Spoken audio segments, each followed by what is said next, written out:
and welcome to our Madison Church online audience. I'm Stephen. We live in a world that treats the body like a problem. I think we live in a world that treats the body like a problem. What I mean on the one hand is we treat our bodies as though they are something to escape. And so maybe, perhaps, home life isn't going very well for you. So, I'll just go into work early, an hour or two or four. And, I gotta stay late because I've got this deadline and it's really critical that I hit it and I do a good job. And so I'm going to stay late an hour or two or four, and then pretty soon we're working 12-hour days in the name of doing a good job at work so that we can escape from whatever's happening at home. Perhaps that's not an option for you, so instead you stay at home and you numb out and escape on a screen. You're scrolling on Instagram over and over and over and over, and those minutes turn into hours and you don't realize it. And then you think about all of the hours you spent scrolling this week, and you're like, it's almost like an 8-hour shift or a couple days worth of work. Or you play the video games, and you're in a different world, completely different from the one that we live in now, and it's so immersive. So there's that on the one hand. And on the other hand, we're told that the body is something to make perfect. We need to perfect ourselves. We measure our worth by how beautiful we are, or how in shape or fit or healthy that we are. You don't have to look far to see how kind of fitness culture has turned into a little bit like a cult in some cases, not always. It's not just about health, it's about identity. This is who I am. I'm a gym bro, or whatever the female version of that is. But I go to the gym all the time, once or twice a week. This is my identity. It's who I am. And my gym is my community. These are my people. It's where I find belonging. It's even salvation. You say things like, if I eat clean, work out hard enough, track my macros, I'll finally be enough. Now, this is two sides of the same message, isn't it? Escaping my body or just going all in on it. But the message is the same, and it's that your body, as it is right now, sitting in this seat or wherever you're watching or listening, it's not enough as is. We either need to take something away or add to it. And so one way or another, we are chasing impossible standards, okay? Because you're never going to make your body perfect, and you're never going to fully be able to escape it. Some of us, we hide from our bodies, numbing our pain, ignoring our limits until we're confronted and have to because we're burned out or we're dealing with a really bad addiction that is ruining our lives. Others of us obsess and compare ourselves to people we don't know and who honestly don't exist outside of a highly curated and filtered photo on social media. But what do you do? And many of us are here today when your body isn't enough. I mean, in both cases, the body becomes something to fear, fight, or fix. We're either fearful of our body, we need to fix it, something to fight within me. But what happens when you wake up sore? Like I've been playing golf this weekend and I woke up, I'm a little sore today. It's just golf. I use a cart. How am I sore? What happens when you wake up tired in the morning? You're like, well, I got 9 hours of sleep. What more could I have done? What happens when you look in the mirror and you notice that I'm getting older? I don't look as good as I used to. When illness and aging reminds you that your body has limits.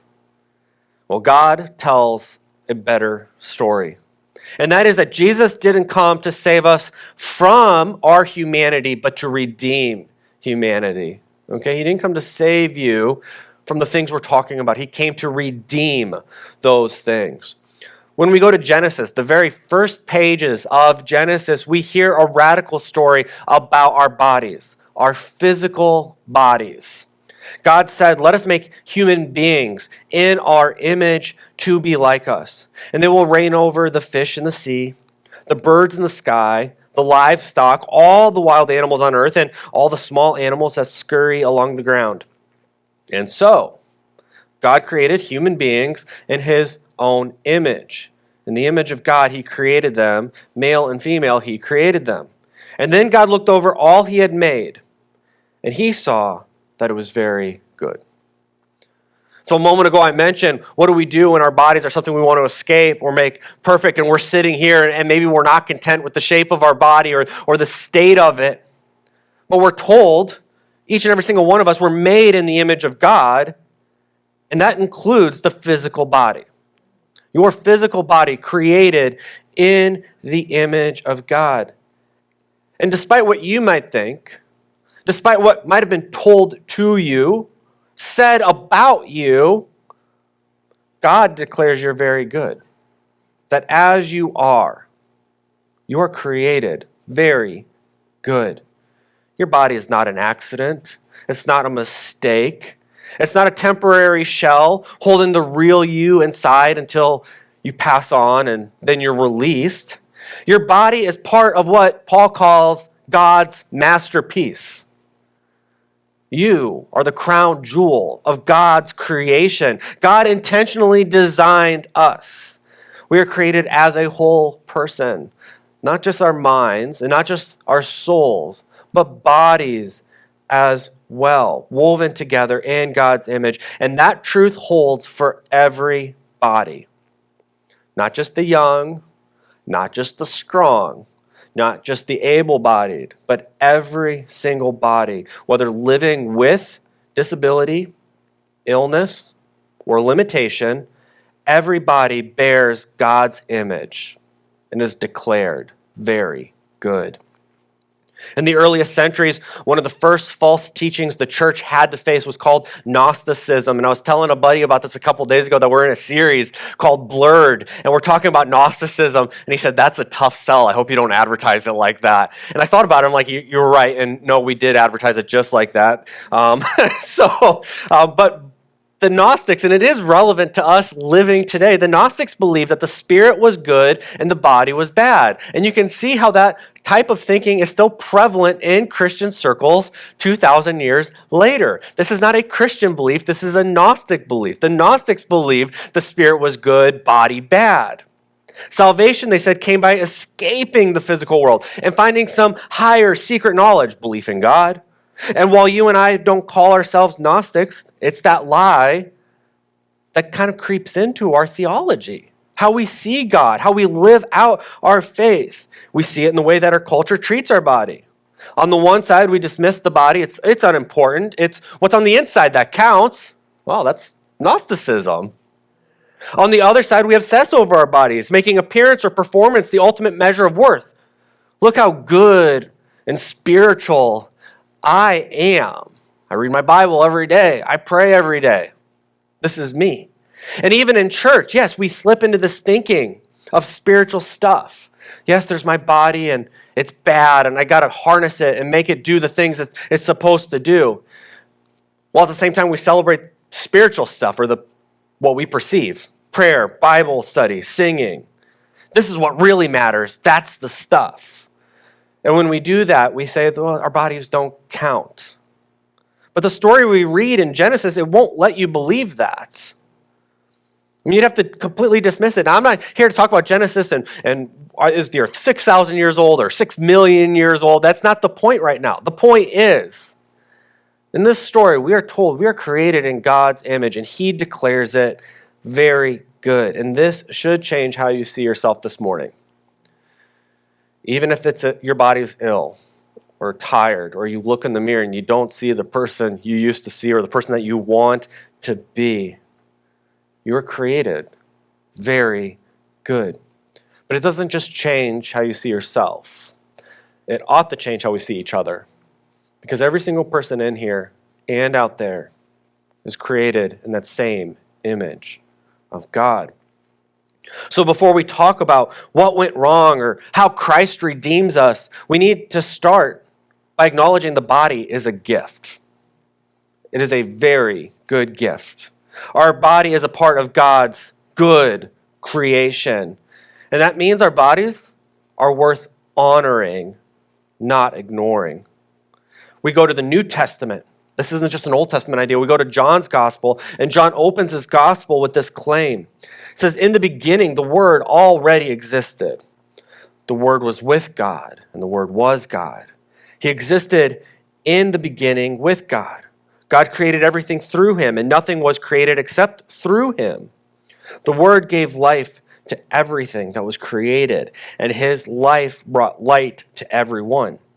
The light shines in the darkness, and the darkness can never extinguish it. And so the Word became human and made his home among us.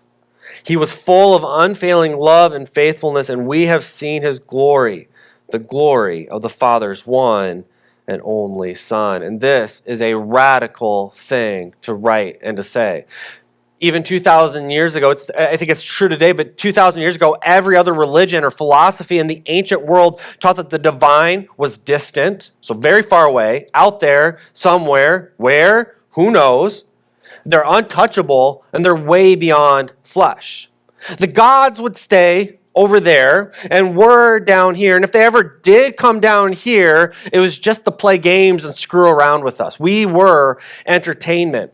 And it's in that culture that the gods are there and we are here, and the only time they come down is to mess with us. To read then John's claim that God went from there to here, and it wasn't to mess with us, but to redeem us, is a powerful shift in worldview. John says something that no one else had ever dared to say before, and that was that the eternal God, Creator God, breathed the same air that you and I breathe today. He ate meals. He walked dusty roads. He experienced everything it meant and means to be human. Tummy aches and headaches and all. God doesn't just hover above our weakness, though. This wasn't a mirage, an appearance. Jesus entered into it. He knows what it's like to be tired. Have you thought about that? Jesus took naps. Jesus went to bed. He felt tired after a long day of walking. He knows what it's like to feel hunger. We read all the time Jesus is eating and sitting at the table. His body felt weak. It needed food so he could be strengthened. He knows what it's like to carry stress. We read about this in the Easter story. He was so stressed out that he sweat blood. Jesus knows joy and laughter, grief and pain. He didn't come to erase the human experience, but rather to redeem it. Sometimes we act like being spiritual means leaving humanity behind. We become hyper-religious, detached, above everyday life. But if God was willing to take on a body, then our bodies must matter, at least to some degree. If Jesus lived fully human, then following him means embracing humanity, not running from it. And this is good news for us. It means that your limits, they're not failures. They're part of what Jesus came to restore. It means our bodies aren't obstacles, but rather vessels through which God is glorified. It means that salvation, the salvation that we have in Jesus, isn't escape. It's renewal. The Word became flesh, and because of that, your flesh has eternal worth. If creation tells us that the body is good and the incarnation shows us that God himself took on flesh, then discipleship, following Jesus and becoming like Jesus, can never be reduced to having the right beliefs, the right thinking, or private spirituality. Following Jesus is not only about believing, it isn't about believing the right doctrines, praying the right prayer, but it's allowing Jesus' lordship to transform every part of our body, mind, spirit, and body. The Apostle Paul puts it plainly in 1 Corinthians 6:20. He says, God bought you with a high price, so you must honor God with your body. He doesn't say mind here. He doesn't say soul or spirit. With your physical body. That's how comprehensive the gospel is, the message of Jesus. He purchased it all, not just my thoughts, not just your Sunday mornings, but our entire embodied life. This means discipleship touches on how we eat and drink, how we rest and work, how we move throughout our day, how we show up in relationships. This isn't being over spiritual. It's being spiritual and physical.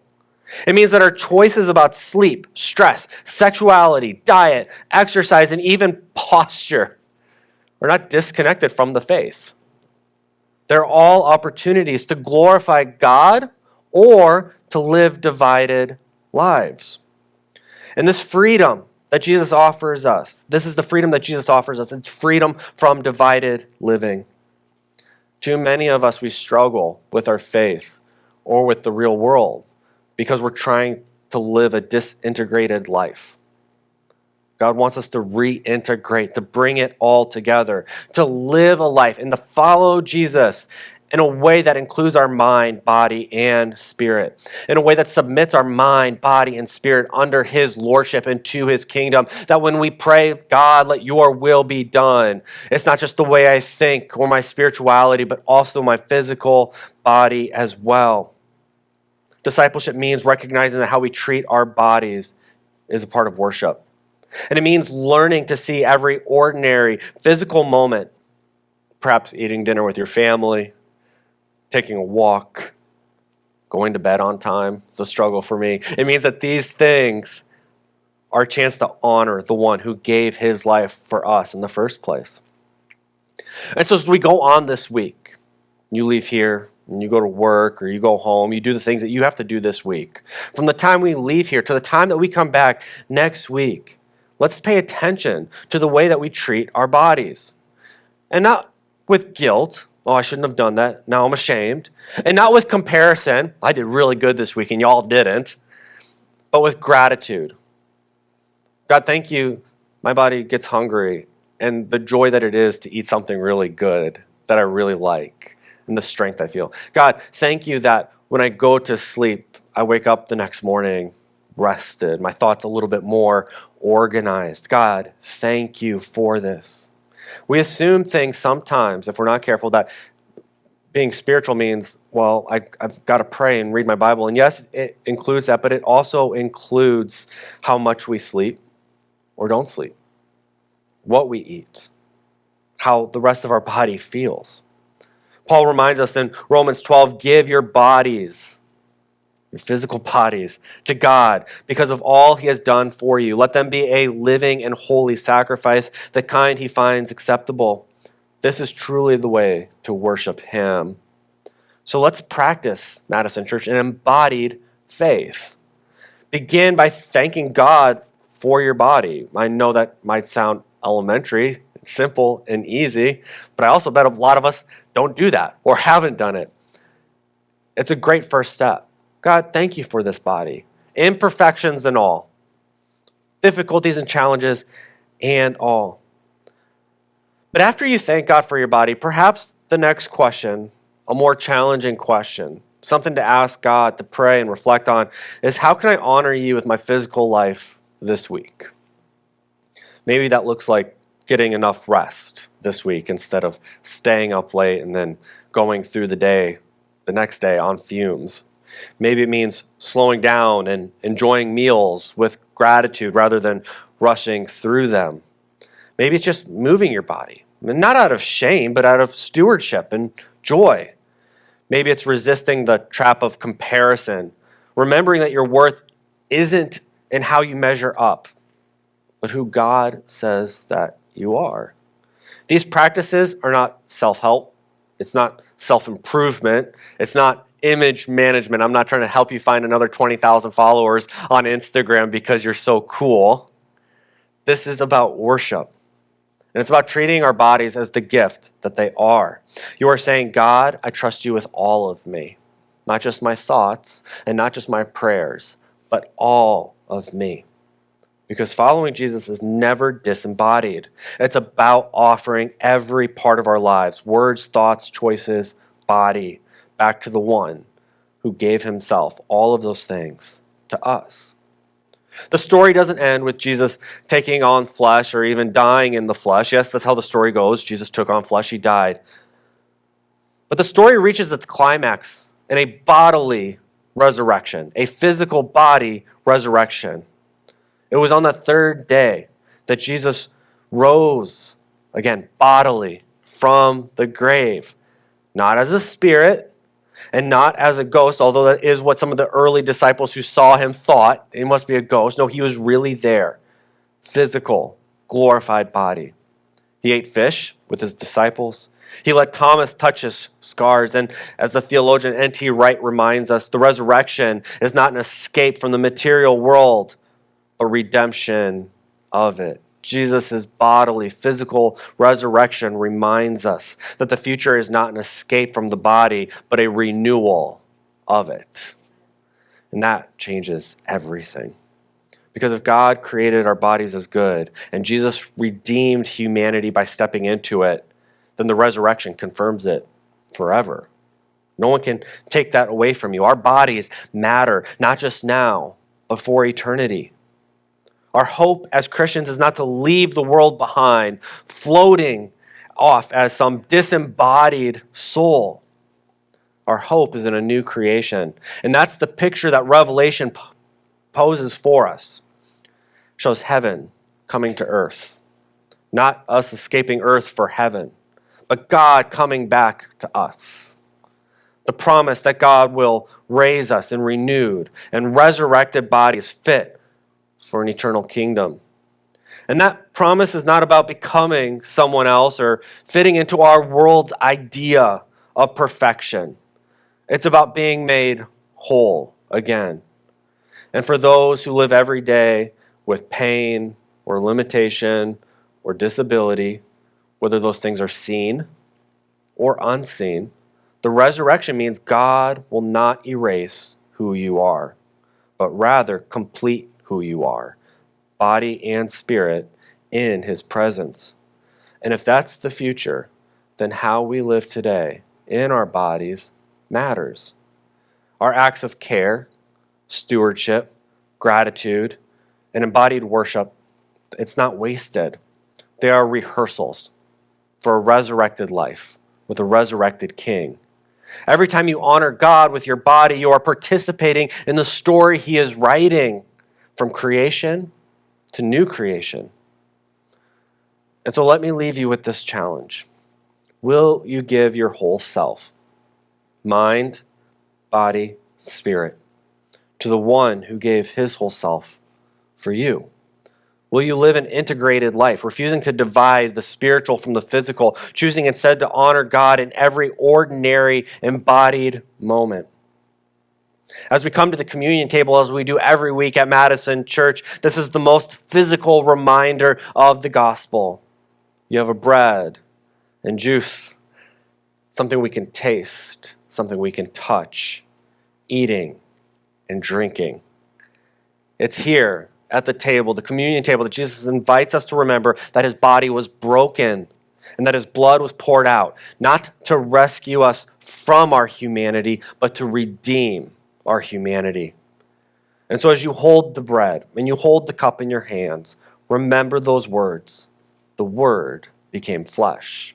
He lived, he died, he rose again, and one day, so will we.